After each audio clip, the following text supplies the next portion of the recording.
It's Skybird, and this is going to be a bit of a long form video. I know that things look a little bit different. That's because I've actually reversed the camera here. And so I'm going to be talking for a handful of minutes about all of the different products that I use when it comes to resin casting. Now, this particularly pertains to Bionicle pieces specifically. However, if you want to get into resin casting itself, but you just want to make like jewelry or something like that, not all of these products are going to be strictly necessary. That said, there is one item you're going to need no matter what. If you're going to get into resin casting, you need resin. So I use Shabebe brand resin. This is my first brand that I tried. I really like it. It has a lot of properties that I quite like. A long working time. It is a bit of a long cure. It's a 24-hour cure, but that can be good for your first attempts, just so you can really get used to sort of making sure you don't feel rushed, if anything. Some brands of resin can cure within a couple of hours, or even down to under an hour and stuff, and that can feel like you're in a bit of a rush if the work time is short. So 40-minute work time on this. It is also very low viscosity, very clear. I have not had any issues with yellowing, though it has only been about 2 weeks, so that may change in the future. Really like it, and for 32 ounces, 16 ounces per bottle, because there's a part A and a part B, it is $20, which is reasonably affordable, and I found this on Amazon. I will try and leave links for all of the products that I can in the description below. Also want to mention this comes with a regular cap as well as this precision cap, which is good for dosing out small amounts of resin. When it comes to casting with like Bionicle pieces and stuff like that, this type of cap can be useful because you are working with small measurements. Moving on to the next item, anytime that you are working with resin, you are going to want some kind of safety equipment. That could be something like a respirator here, or even something as simple, at the very least, as a dust mask with some kind of maybe filter. This just keeps you from kind of fogging up your glasses and things like that, but this is a reasonably good, high quality type of dust mask. A little bit on the pricey side sometimes, in both cases, but they are useful, and this is about protecting yourself. This is about making sure that you live to see another day. Epoxy resins and things like that can get to be quite toxic when used and overexposed. Plus, some people can have allergic reactions to them. I didn't bring them in here for some reason, but also you want to get yourself some kind of gloves to protect your hands. These can be gloves that actually have a long sleeve if you're really worried about your arms as well. I would highly recommend Nitrile Gloves specifically, and get some good quality ones as well. Nitrile is not going to present any issues when it comes to cure inhibition with your resin or your silicone. So if you choose to buy liquid silicone, if you're making your own molds, then that can also be used in that case as well. Moving on to the next item, let's talk about the silicone. So silicone is not strictly necessary. If you want to just make, say, dice or jewelry or something like that, you can find molds for that type of stuff online. But if you plan on making your own molds, then silicone really is the way to go. I'm currently using BBDino brand, and I do like some properties about it. However, I have some reservations on this, so for you, I would honestly recommend maybe going with something with a more proven brand, something from maybe Alumilite, or I think that's the brand name, or Smooth On. One of those two brands is going to provide a more widely available silicone that also has a larger user base. As mentioned, I like the properties of this. There are a lot of really nice things about it. However, it does have some issues with cure inhibition, which we'll get to here in a moment. So those other brands don't typically have these types of issues, at least not with the products that I would be using. So in the future, though this is relatively inexpensive for a silicone, this is 1,000 grams per bottle. It comes with 2 bottles, part A and part B, so that's 2,000 grams total. And that is $65 on Amazon, though I got it for $50. I'm sure that they run sales like that all the time. So just maybe go out of your way. You can find craft stores and things that will also have this type of product on sale. So you may actually find something from a brand name like Smooth On or Alumilite, as mentioned, for 25% off or 50% off, depending on the type of store you go to and the time of year. Highly recommend looking at your local craft stores and then checking out maybe their online website to see if they have any online exclusive coupons or maybe points or something you can use in the future. So next up, when it comes to actually casting the pieces, when it comes to mixing your resin, things like that, because I work with fairly small amounts of material, I just go ahead and buy these 2 gram plastic cups. You can get these basically at any general store. Although I ordered mine off Amazon, it was 200 cups for I think about $10, which was a pretty reasonable price. However, with these ones, these tend to vary between 2 and 3 grams per cup, so not quite as accurate as the last ones I was using. Dimensions are a little bit different too. The last ones I picked up were from Walmart, but they were about $6 for 50. So definitely the better deal here. Just make sure that when you are mixing your resins and things like that in here, that you also have a scale. And you want something that works in a small size here. I have a love-hate relationship with this scale currently because it does a lot of very weird things. But suffice to say, just make sure that when you are going to cast your pieces, before you measure out any ingredients, put your cup on there and then press the tare button or whatever you might have. If you use a mechanical device like a balance or something like that, which I honestly kind of prefer, but they are a little bit larger, so they can be a bit cumbersome. Again, just make sure to tare your weight, whatever it is that you are filling up. Next up, when it comes to making two-part molds very specifically, but there are other uses for this as well, you want to get yourself a sulfur-free clay. This right here is Chavant NSP, which means non-sulfur plastiline. This is a little bit on the pricey side. Honestly, I think I did kind of overpay for this, but you can get plastiline clays, non-drying clays, relatively cheap at, again, craft stores. Oftentimes you'll find this kind of stuff more or less online. You might be able to order it, or if you have a larger craft store near you, then they might carry it in the store as well. But oftentimes what they carry in store will have sulfur. They don't usually worry as much about the sulfur or non-sulfur stuff. But that said, just make sure to get yourself something that's non-sulfur, because sulfur will inhibit the cure of silicone, specifically platinum cure silicones. You may not have as much trouble with tin cure silicones, but there are other reasons to avoid that, so both types can be used. Don't worry about that too much right now. Platinum cure silicones are often more common, so it's likely what you're going to end up getting.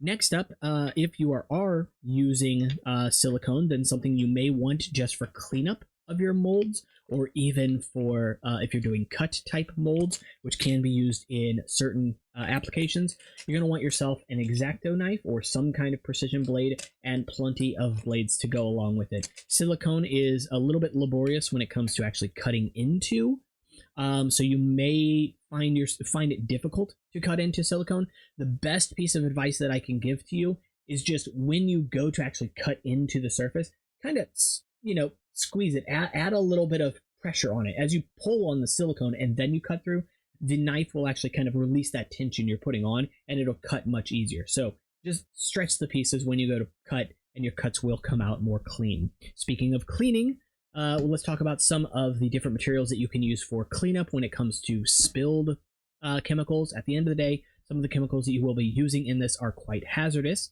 so you do want to make sure to address spills, anything like that, as soon as possible. If you get any on you, make sure to go wash your hands as soon as possible. A lot of people recommend using the solvent.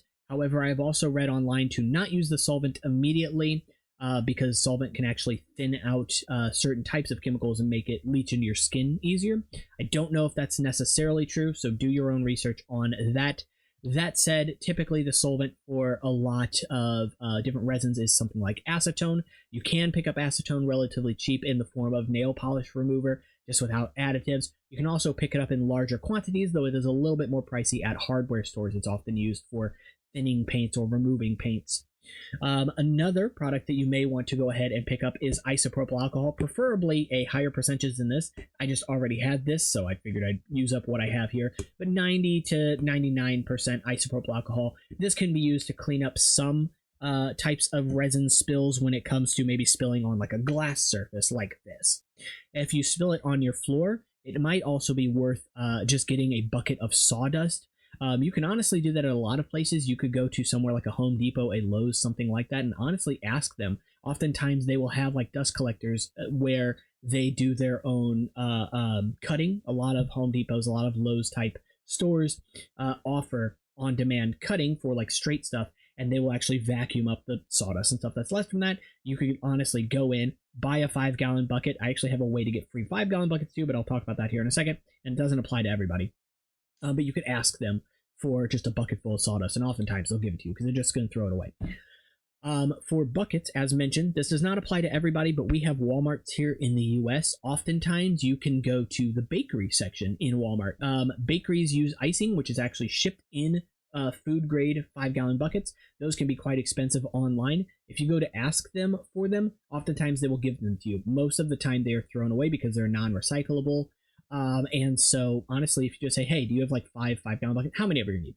So, like I said, can be worth asking. You could also do the same thing potentially at bakeries, though bakeries are not like big box stores, so they probably don't get their icing in like tubs, or they may not reuse certain. Anyway, point being, general stores can be useful for getting free things. Also, can be useful for getting like free boxes, etc., or cardboard just generally.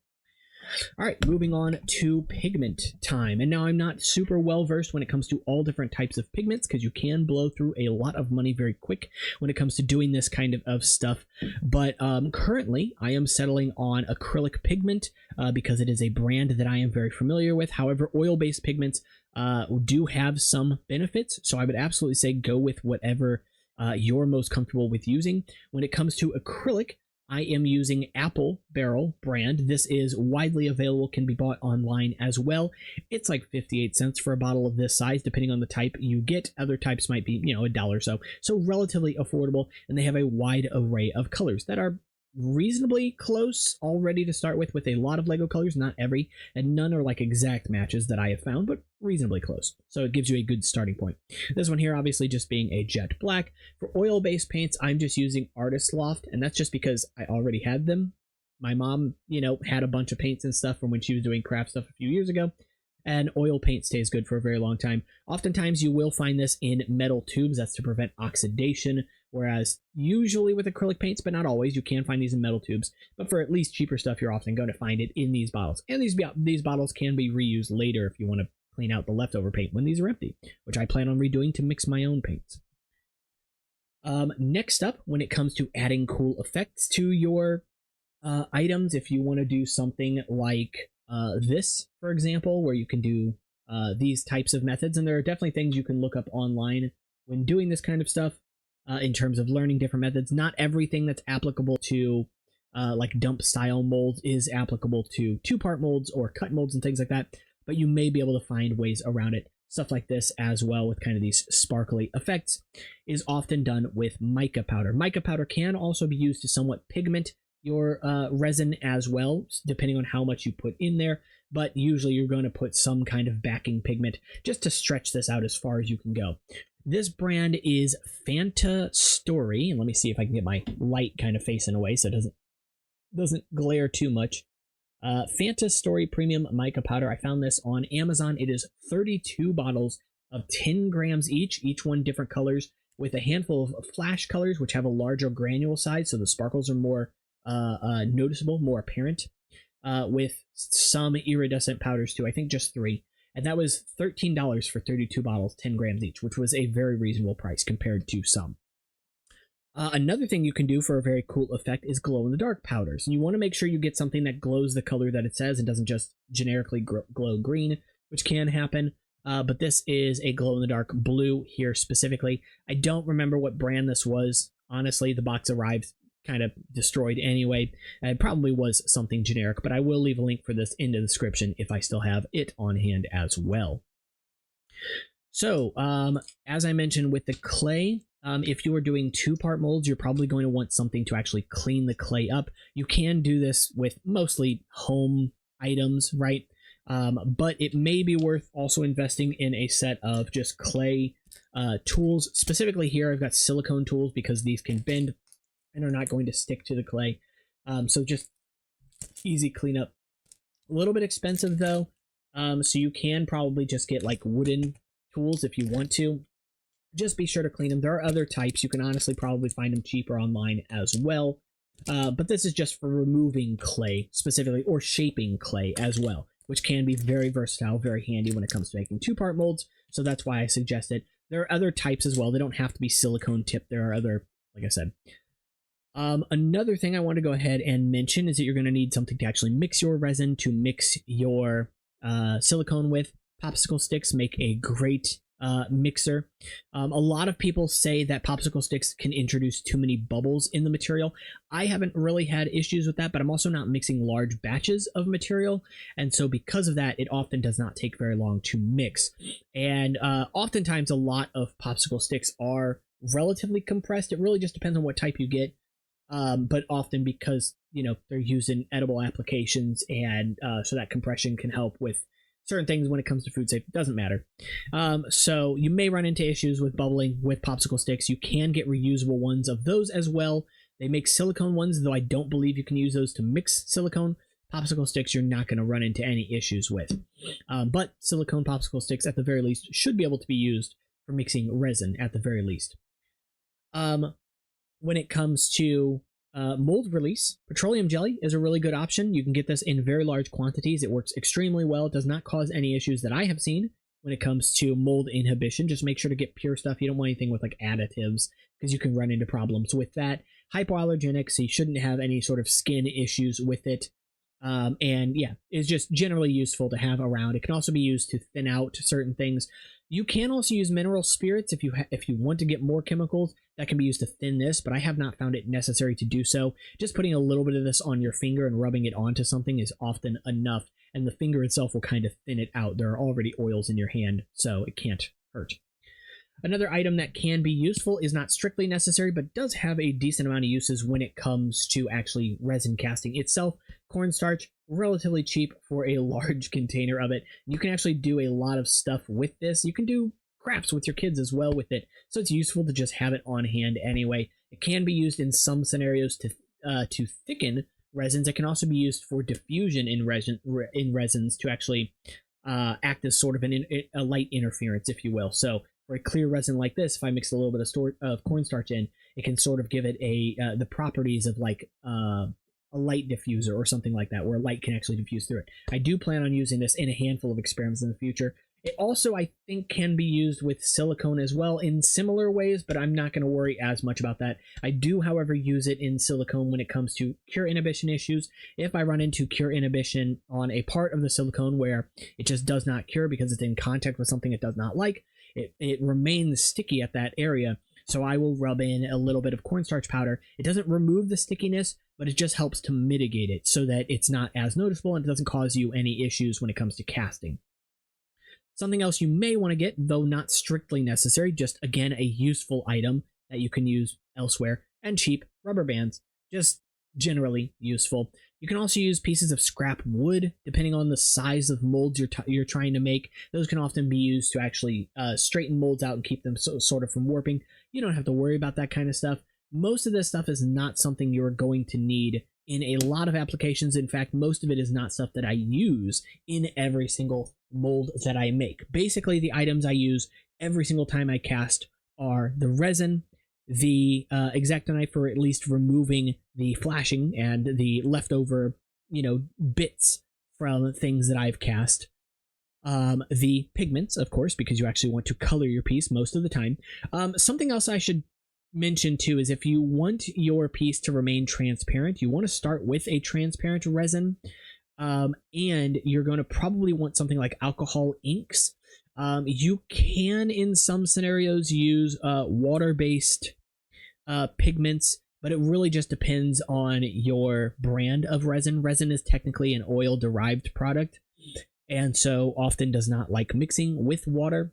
From what I have found with my brand of resin specifically, anything that is water-based mix well into part A, but not part B. In part B, it separates.